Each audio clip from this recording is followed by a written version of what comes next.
কথা, দুঃখের কথা, আমাদের উন্নয়নের জন্য যিনি সংসদে কথা বলবেন সে মানুষটি আজ আমাদের মাঝে এসেছে। আমরা আমাদের গ্রামবাসীর পক্ষ থেকে আমাদের অঞ্চলের থেকে মোতারামকে মোবারকবাদ জানাচ্ছি।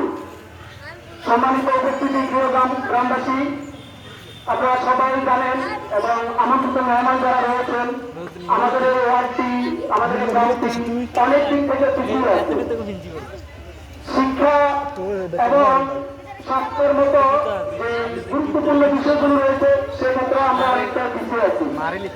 আমরা আজকে গ্রামবাসী এবং আমাদের সম্মানিত প্রধানমন্ত্রীর সামনে রেখে আমাদের দুটো বিষয়ে গ্রামের সকল মানুষের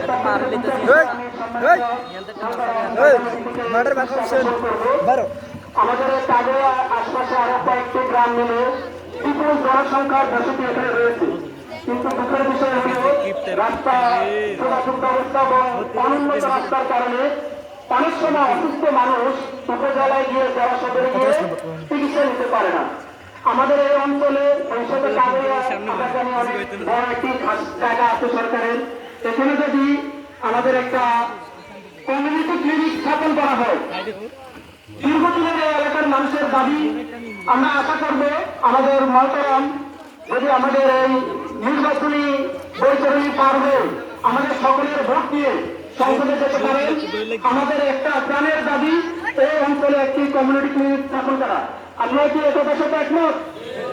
দরকার আছে কিনা আমাদের কমিউনিটি ক্লিনিক? প্রাথমিক চিকিৎসা, আমাদের মা বোনদের চিকিৎসার জন্য আমাদের এই জিনিসটা খুবই দরকার। আরেকটা বিষয় হচ্ছে শিক্ষা ক্ষেত্রে জেনারেল লাইনের শিক্ষার কিছু ব্যবস্থা থাকলে আমাদের এই অঞ্চলে অত পশ্চিম রাষ্ট্রে কোনো কারিগরি প্রতিষ্ঠান নেই।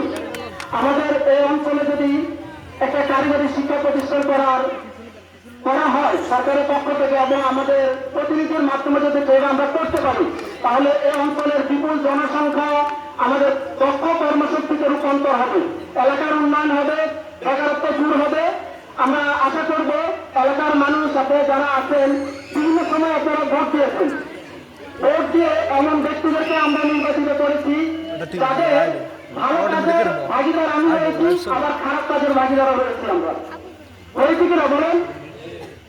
একজনকে ভোট দেওয়া মানে হচ্ছে তার যত ভালো আমল আছে সকল ভালো আমলের একটা ভাগিদার আমি, আবার তার যত খারাপ আমল আছে সব খারাপ আমলের ভাগিদারও আমি।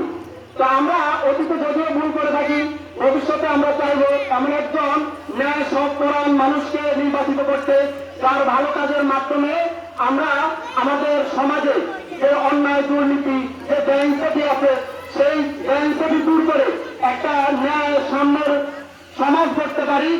সমাজ থেকে সকল ধরনের দুর্নীতি অপকর্ম, এরপরে যে বিভিন্ন রকম মাদক আছে, যত খারাপ কর্ম আছে এগুলোকে আমরা দূরীভূত করতে চাই।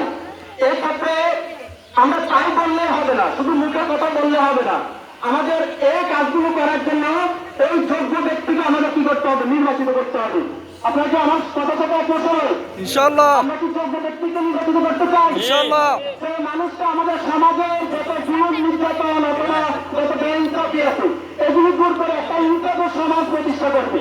এই ইনসাফ সমাজ প্রতিষ্ঠা করার জন্য আমরা আগামী নির্বাচনে সহযোগ্য প্রার্থী তথা বাংলাদেশ জামাত ইসলামী থেকে মনোনীত লাকসাম মনোহরগঞ্জের আগামী দিনের কর্ণধার ডক্টর সিদ্দিকীকে আমরা সকলে নিজের ভোট এবং আমার পরিবার আত্মীয় স্বজন সকলের ভোট সহ নির্বাচিত করে আমরা আমাদের সমাজ থেকে একটা সুন্দর সমাজে রূপান্তরিত করতে চাই। আমরা বসে ওদেরকে রেখে বেশি কথা বলা ঠিক না। তো সকলেই আজকের এই সমাবেশে এসেছেন, এটার জন্য আবারও ধন্যবাদ জানাই এবং আজকে প্রধান বক্তা প্রধান অতিথি যে কথাগুলো বলবেন সেই অনুযায়ী আমরা পরবর্তীতে আমাদের সিদ্ধান্ত নিব। সিদ্ধান্ত নিয়ে আমাদের এই নির্বাচনী কেন্দ্রটা আমাদের কাজের যে নির্বাচনী কেন্দ্র এখানে আমরা জামাত ইসলামকে বিপুল ভোটে নির্বাচিত করতে চাই। সবাই রাজি আছি? ইনশাআল্লাহ।